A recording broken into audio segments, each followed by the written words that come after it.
আল্লাহ নবীর সামনে এসে এক যুবক হাজির হয়ে গেল, হুজুর আমি একটা গুনাহ করছি, কি করলে আমার গুনাহটা মাফ হবে? ভাই যেরকম সুবহানাল্লাহ, কি করলে আমার গুনাহ মাফ হবে গো? বিশ্ব নবী বলছেন তুমি কালেমা পড়ো আর জিকির করো আর কোরআন শরীফ পড়ো আর তাসবিহ তাহলিল করো, হালাল খানা খাও, মুরব্বীরা মাইনে চলো, নবীরে মাইনে চলো, মসজিদ মাইনে চলো, মাদ্রাসা মাইনে চলো, যাই নামাজের সময় দাও, আল্লাহ তোমার জীবনের গুনাহ মাফ করিয়ে দিবে। যেরকম সুবহানাল্লাহ, আওয়াজ দিয়ে বলেন সুবহানাল্লাহ। এ যুবক ছেলেরা, বিশ্ব নবীর সামনে নবীজি বলতেছেন, ও আল্লাহর বান্দা তুমি কি কি গুনাহ করছো আমার কাছে কি বলবেন? হ্যাঁ বলবো, যদি কোন আমি বলবো। তার হাতে ছিল তলোয়ার, তার হাতে ছিল তীর, তার হাতে ছিল ধেনু, সব রাখলেন নবীর সামনে, বলাই আরম্ভ করছে। মক্কার মাটির এই কাহিনী বন্ধু সকল নবীর দরবারে বলছে, হুজুর গো আমার জীবনে আমি ৭২টা ৭৪টা জিন্দা মেয়ে মানুষ কবর দিছি মাটির তলে। যখন নাউজুবিল্লাহ, ৭৪টা জিন্দা মেয়া, ডাঙ্গর ডাঙ্গর মেয়া কবর দিছি মাটির তলে। নাউজুবিল্লাহ বলেন। ৭৪টা মার্ডার করছি বন্ধ, তার মধ্যে অন্য মানুষের ৭৩টা মেয়া, আর আমার একটা সন্তান, তার নাম ছিল জমিলা। এই মেয়েটা আমি মাটির তলে কাটছি।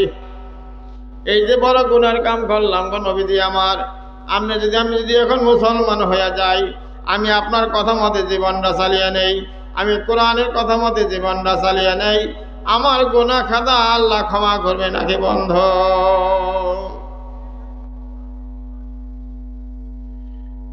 নবী বলছেন কিভাবে মারলা তুমি কও? আবু জাহেল আমার টাকা দিছে, অমুকের মেয়েটা মাইরা দাও, দিছি মাইরা। মায়া টাকা দিছে, অমুকের মেয়েটা মাইরা দাও, মাইরা দিছি ভাই আমার। এইভাবে আমার পরিবারের গর্বে একটা মেয়ে আর সন্তান জন্মগ্রহণ করলো বন্ধ। এ মুসলমান দেখবেন, ছেলে দিকে মেয়েরা বাবার সঙ্গে বেশি সম্বন্ধ মেয়েদের থাকে বন্ধু, মেয়েরা বাবার সঙ্গে বেশি ভেঙ্গা ভেঙ্গা করে ভাই। বাবাকে জন্য মেয়েরা বেশি দোয়া করে, বাবাকে জন্য মেয়েরা মেহনত বেশি করে বন্ধু। যদিও বিবাহ দিছেন, মেয়েরা শাশুড়ির বাড়ি থাকে, স্বামীর বাড়ি থাকে, বাবার যখন বেমার হয়ে যায়, বাড়ির পোলাপানের দিকে ওই দূরে থেকে ফোন দিয়া, মোবাইল দিয়া বাবার খবর বেশি মেয়েরা রাখে না নাই? কথাক্ষণ রাখে না নাই? যখন রাখে না নাই? আল্লাহ নবী বললেন, তোমার মেয়ে তুমি কেমনে মারলা কও? নবীজির সামনে দাহিয়া কলবি বলতেছে, হুজুর গো আমার বাড়িতে গেলাম, পরিবার আমার মেয়েটা হামলিয়া রাখে, আবার বাগানে আসি পরিবার মেয়েটা লালন পালন করে, আবার বাড়িতে যাই মেয়েটা হামলিয়া রাখি, এইভাবে করে একদিন দেখলাম মেয়েটা দোয়ার দিয়ে হাঁটা ওটা করতেছে ভাই।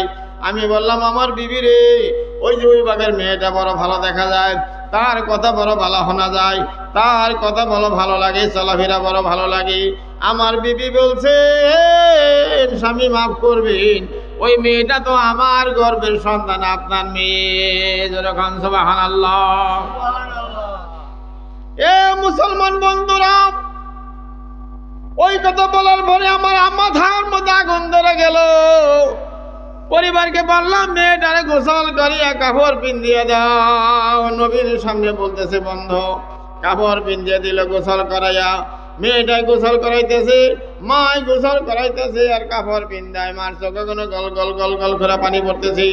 মেয়ে বলে, মা গো অন্যদিন গোসল করো তুমি তো কান্দো না, আজকে গোসল করাতে তুমি কি আরে কান্দো? অন্যদিন কাপড় বিন্ধো তুমি তো কান্দো না, আজকে কাপড় বিন্ধাতে তুমি কি আরে কান্দো? ও দরদের মা কাপড় চোপড় বিন্ধিয়া দিয়া বন্ধু তার স্বামীর হাতে তুলে দিলেন। নবীর সামনে বলতেছেন, আমার মেয়েটা পাশে পাশে আহে, আমি সবল কান্দে নিয়ে পাহাড়ের দিকে রওনা দিলাম। বন্ধু সকাল মেয়েটা বসে রাখিয়া গর্ত খোঁজা আরম্ভ করলাম। মেয়েটা বলে, বাবা যান কেন তুমি গর্ত খোঁজো? কি হইলো তোমার দেশবাসী বন্ধু, এখানে কি করবা? আমার সঙ্গে সঙ্গে মেয়েটা গর্তে কোনে ধুলা গোলা ওঠায়, আবার আমার শরীরে কোনে বন্ধু সকাল ধুলা গোলা যাই রে যারা ফালিয়া দেয়। বারে বারে মুখের কাছে আসি আর আব্বা কইয়া ডাকি। এই কথা বলতে না বলতে কিতাবে লিখছেন, নবীজির চোখ মুবারক কোনে গল গল করে পানি পড়তেছে বন্ধ। হায় হায় রে, আহা তুমি এমনি করে তোমার মেয়েটা মারছো যে হ্যাঁ। তার বাদে যখন গর্তে কবর খোদা হয়ে গেল, মেয়েটাকে আমি গলায় দিয়ে ধাক্কা দিয়া গর্তের মধ্যে ভালিয়া দিয়া মাটি দেওয়া শুরু করলাম। মেয়েটা আব্বা করে ডাকতেছে, শিখির পারতেছে, বাবা গো তোমার কাছে আমি জীবনের ভিক্ষা চাই রে বাবা, একবারে তুমি আমাকে জীবনে মারিও না। তুমি যখন বাগানে কোনে আসো রে আমার আব্বা, আমি তোমার সামনে দাঁড়িয়ে তোমাকে আব্বা হয়ে ডাক দিয়ে দিলটা ঠান্ডা করো রে বাবা। তোমার এক গ্লাস পানি আমি দিব, আব্বা হয়ে ডাক দিয়া গো বাবা। যদি তুমি ওকে আব্বা হয়ে ডাকি, তুমি খারাপ পাও, জীবনে একবার আব্বা হয়ে ডাক দিব না। ও আমার আব্বা, আমার জীবনটা তোমার কাছে ভিক্ষা চাই রে বাবা, আমাকে একবারের মতন মাফ করে দাও রে বাবা। পৃথিবীর অন্য প্রান্তে যারা ভিক্ষা কইরা খায়া জীবন বাঁচাবো, তোমার লজ্জা দিব না রে বাবা। দাহিয়া কলবি বলে নবী আমার চিল্লাইতেছে, কানতে কানতে গলা দিয়া রক্ত জারি হয়ে গেল। আমি দেখলাম গলা দিয়া রক্ত পড়তেছি, খালি লাফাইতেছে বন্ধ। আমি একটা পাথর হাতে নিয়ে মেয়েটার মাথার মধ্যে জোরে করে পাথর মেরে দিলাম। মাথাটা গোড়া গোড়া হয়ে গেল, রক্তে গর্ত লাল হয়ে গেল। তার বাদে মাটি দিয়া, তার বাদে বন্ধুরে সাবলটা ঢিল দিয়ে ভালিয়া আমি বাড়ির দিকে রওনা দিলাম। পাশে পাশে খালি কেরা জানি ডাকে আব্বা, ঘুরে যেয়ে দেখি মানুষ নেই, কেরা বন ডাকি। আবার আমি আহি, আবার পাশে কোনো ডাক পরে আব্বা, যাই দেখি মানুষ নাই, আবার আহি, আবার পাশে কোনো ডাকে আব্বা। এইভাবে করতে করতে করতে করতে বন্ধু বাড়ি পর্যন্ত পৌঁছিয়া গেলাম। যেখানে বসে থাকি পাশে কোনে আব্বা কইয়া ডাকে, রাত্রে শুয়া থাকি আমাকে আব্বা কইয়া ডাকে। নবী আমার বলুন, যদি আমি এখন কালেমা পড়ে মুসলমান হইয়া যাই, কোরআনের ঘাটে লোক চাপিয়া দেই, নবীর দরবারে আমি থাকি, আমি যদি ইসলাম কবুল করি গো, তওবা কইরা মুসলমান হইয়া যায়, এই গুণে আল্লাহ আমাকে ক্ষমা করবে কিনা বন্ধ? সুবহানাল্লাহ। আমার ভাইয়েরা গো, কোরআন পাক গুছিয়ে দেখেন 24 পারার মধ্যে আল্লাহ বলেন, আউযু বিল্লাহি মিনাশ শাইতানির রাজিম, কুল ইয়া ইবাদিয়াল্লাযীনা আসরাফু আলা আনফুসিহিম লা তাকনাতু মির রাহমাতিল্লাহ ইন্নাল্লাহা ইয়াগফিরুয যুনুবা জামিআ ইন্নাহু হুয়াল গাফুরুর রহিম। নারে তাকবীর। আমার বন্ধু ভাইরা আমার, যদি কোনো মানুষ, এই যে মানুষটি আপনারা বলছেন, যুবকেরা বলছেন, আজকে যদি নিয়ত করেন, এখন যদি নিয়ত করেন, না না জীবনে যা হবার হয়ে গেল, আমি আর গুনার কাজে যাব না, দেশবাসী বন্ধু নেকি যেখানে আছে আমি সেখানে যাব, গুনার সীমায় আমি যাব না, যদি আজকে নিয়তটা ঠিক করেন আর তওবা করেন, আমার আল্লাহ কোরআনে বলছে তোমাদের জীবনের সব গুনাহ আল্লাহ মাফ করে দিয়ে দিবে ভাই। সব গুনাহ আল্লাহ মাফ করে দিবে ভাই। ইনশাআল্লাহ আজিজ, আমরা ইয়ার পরে তওবা করব আর নিয়তটা ঠিক করব, নাকি গো? নিয়তটা আমরা ঠিক করব। নিয়ত আমরা এইভাবে করব, নিয়ত যার ভালো, যদি ভালো নিয়ত করে, হ্যাঁ তার জিন্দেগি ভালো, যেরকম সুবহানাল্লাহ।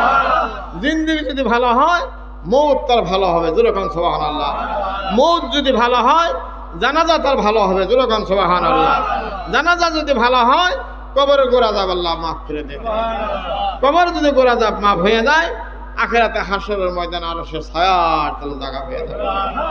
নিয়ত যদি খারাপ হয়ে যায়, তার জিন্দেগি খারাপ। জিন্দেগি যদি খারাপ হয়, মরণটা খারাপ।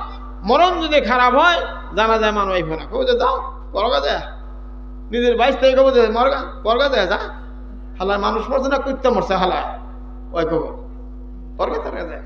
জানা যায় মানুষ হবে না ভাই। জানা যায় মানুষ যদি না হয়, দোয়া করার মানুষ হবে না। ওই মানুষের দোয়া করে অফার পাবেন না, সম্বর্ধনা পাবেন না। এই জন্য আমি অনুরোধ করি, বুখারী শরীফের প্রথম হাদিসটা হলো বান্দার নিয়তের কথা। নিয়ত আমরা ভালো করবো ইনশাআল্লাহ, করবো না ইনশাআল্লাহ? আল্লাহ পাক আমাদেরকে বুঝবার আমল করার তৌফিক দান করে, জোরে কোন আমিন।